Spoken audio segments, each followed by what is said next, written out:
Ciao a tutti! Welcome back to my mini vlog, a day in my life as a Filipina living here in Italy. Today, isasama ulit namin kayo sa panibagong araw sa mountain na maraming snow. Ito nga pala ang Monte Grappa, almost 1 hour lang ang biyahe mula sa bahay namin. Mai-enjoy mo dito kasi walang masyadong maraming tao. Yes! Nasa snow na naman kami. Look at the view! Very nice view. Ang ganda. Camilla! Camilla! Oh! Camilla! Dai, Camilla, amore! Ciao! Camilla! Naglalakad na kami. Walking na kami. Yun yung asawa ko sa likod. Pag ganito yung lugar na marami pang snow, feeling ko parang Pasko pa. Christmas feels. Ciao. Ciao. Let's check the snow. Matigas siya. Hindi siya malambot. Nag-snowing kasi 1 week ago na. Kaya matigas na yung snow. Pagka-uulan pa lang ng snow, tsaka malambot siya. Quando appena nevicato, la neve è morbida. Ha? Ano?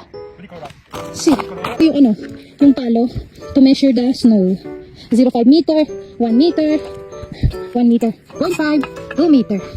La parte igienico, le fosse. Questo è Enico quello là? No, Enico è qua, Ciao! Kami maglalakad. Hello. Ciao, Emilia. No, guarda bel collo quello. Si. Ang ganda. Wow. Holding hands with Papa. While walking. Kabelo ko. Tawa nga. Kabelo. Ciao.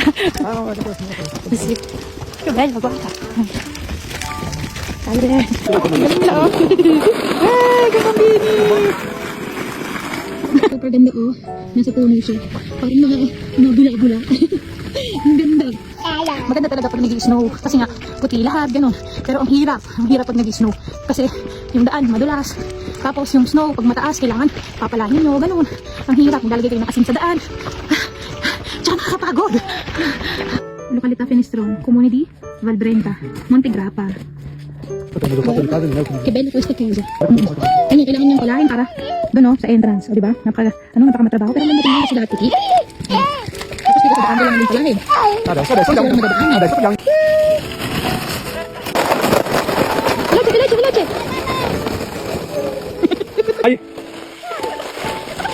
Vai frenato sempre.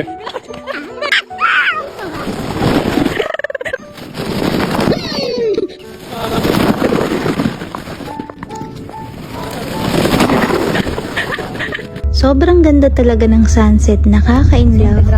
Rosa, the famous traffic. So that's it. Hope you enjoyed this video. See you again in my next mini vlog. Ciao!